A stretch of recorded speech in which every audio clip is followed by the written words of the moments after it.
नमस्कार, आप देख रहे हैं 4 PM राजस्थान और मैं हूं आपके साथ अनन्या मिश्रा। लोकसभा चुनाव में राजस्थान में बीजेपी ने लगभग आधी सीटें गंवा दी।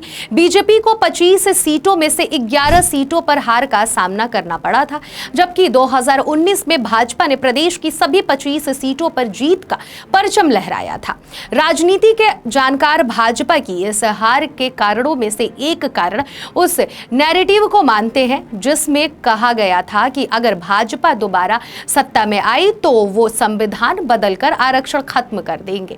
अब एक बार फिर राजस्थान में भाजपा सरकार के सामने ऐसी ही स्थिति आ गई है। वहीं आने वाले दिनों में राजस्थान में उपचुनाव होने हैं, जिसको लेकर बीजेपी ने तैयारी शुरू कर और लोकसभा चुनाव में मिली हार से सबक लेकर ओबीसी वोटरों को अपनी ओर आकर्षित करने के लिए रोज नए नए पैतरे आजमा रही है। आपको बता दें कि लोकसभा चुनाव के दौरान मोदी ने अपनी पद की मर्यादा को ताक पर रख दिया था और अपनी पद की गरिमा को भुला दिया था। वहीं बीजेपी के प्रत्याशी लगातार संविधान बदलने की बात कर रहे थे। इसका मुख्य कारण 2014 से और 2019 के चुनाव में बीजेपी को अपने दम पर पूर्ण बहुमत मिला था, जिससे बीजेपी और मोदी बौखला गए थे और चुनावी जनसभा के दौरान जनता को तोड़ने की बात कर रही थी, जिसका परिणाम मोदी को 4 जून को देखने को मिला और जनता ने मोदी का सारा घमंड धूल में मिला दिया, जिसके बाद से मोदी चुप हो गए और 56 इंची एक अकेला सब पर भारी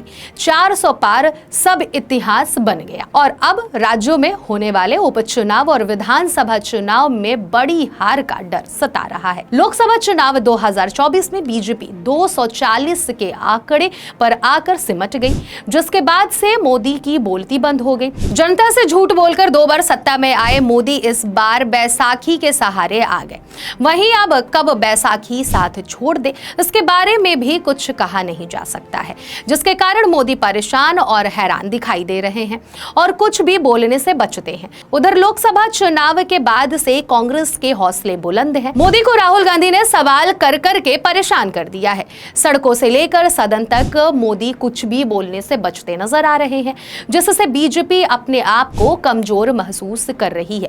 मोदी ने सत्ता में आने के बाद से सिर्फ अपने पद का दुरुपयोग किया है, जनता और देश हित के लिए कुछ भी नहीं किया, जिसके चलते जनता ने मोदी को इग्नोर कर दिया है। 2014 से मोदी जनता को इग्नोर करते आ रहे थे, लेकिन अब समय बदल गया है। जनता भी समझदार हो चुकी है, जिसके चलते 2024 लोकसभा चुनाव में जनता ने पूरी तरह से मोदी और बीजेपी का बहिष्कार किया है। जो थोड़ी सी कसर बची थी वह आने वाले समय में पूरी हो जाएगी। वहीं अब राजस्थान में होने वाले विधानसभा उपचुनाव में अपनी साख को बचाने के लिए बीजेपी ने ओबीसी वोटरों को लुभाने का काम शुरू कर दिया है और वोटरों को लुभाने के लिए नई नई तरकीब का प्रयोग किया जा रहा है।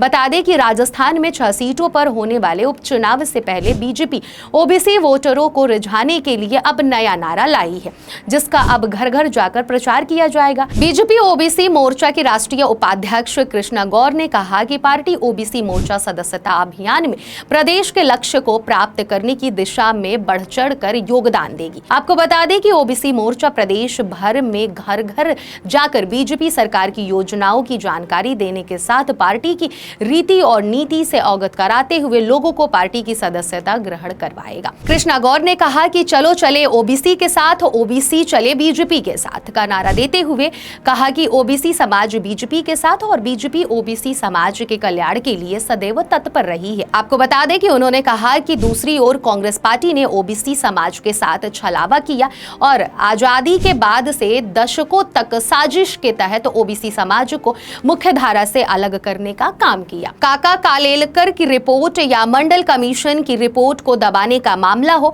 या फिर आयोग को संवैधानिक मान्यता देने का मामला, कांग्रेस पार्टी ने सदैव ओबीसी वर्ग के साथ अन्याय किया।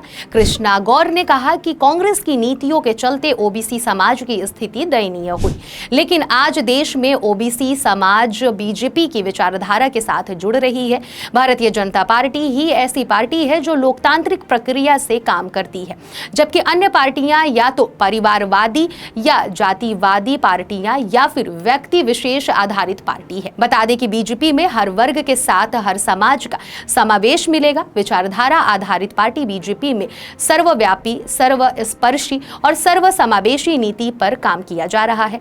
बीजेपी का सदस्यता अभियान भी इसी नीति पर चलाया जा रहा है, जहां समाज के सभी वर्गों से संपर्क किया जा रहा है और सभी समाजों के लोगों को बीजेपी परिवार में शामिल किया जा रहा है। बीजेपी प्रदेश उपाध्यक्ष और सदस्यता अभियान के सह संयोजक मोतीलाल मीणा, ओबीसी मोर्चा के प्रदेश अध्यक्ष चंपालाल गेदर, मोर्चा के प्रदेश सह प्रभारी संजीव सोनी, मोर्चा के महामंत्री महेंद्र सिंह पनवार ने इस अभियान को यहां पर बढ़ाएंगे। वहीं अब देखना होगा कि बीजेपी के इस नए अभियान से विधानसभा उपचुनाव में अच्छा प्रदर्शन करती है या फिर लोकसभा चुनाव की तरह ही सुफड़ा साफ हो जाता है। यह तो आने वाला वक्त तय करेगा। इस खबर में फिलहाल इतना ही। ऐसी ही तमाम राजनीतिक खबरों के लिए बने रहिए और देखते रहिए 4 PM राजस्थान। धन्यवाद।